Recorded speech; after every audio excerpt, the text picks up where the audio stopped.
If you want to start hitting clips like this, Tech. Oh my god.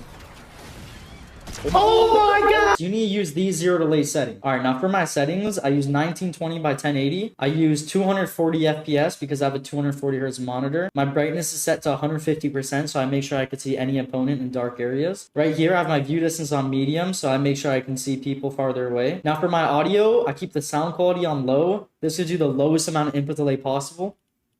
And then I have visualize sound effects on. This way you can see enemies' footsteps. And now this is a really important setting. I keep voice chat off. This gives you significantly lower input delay. Now for some of my game settings, I have auto sort consumables to the right. This way whenever I'm off spawn, I don't have to worry about accidentally throwing a big pot at someone. Now for auto confirm edits, I have that turned on. This way you can edit as fast as you possibly can. Now this setting right here is really important. I have FOV turned all the way up.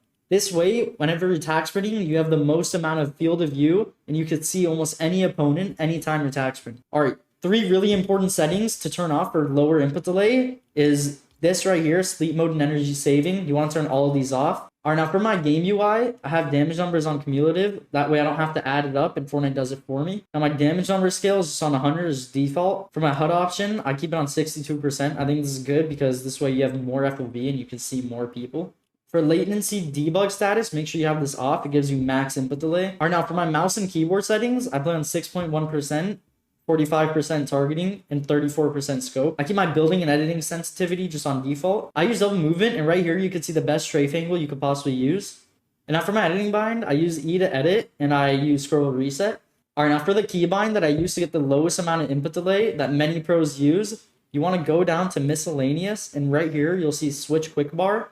You could just set it to whatever, even if you don't use it. But this right here allows you to edit and pull out your gun faster when building. And that summarizes all my low input delay hacks. If you guys like this video, make sure to share it with a friend and comment down below what other videos you'd like me to do.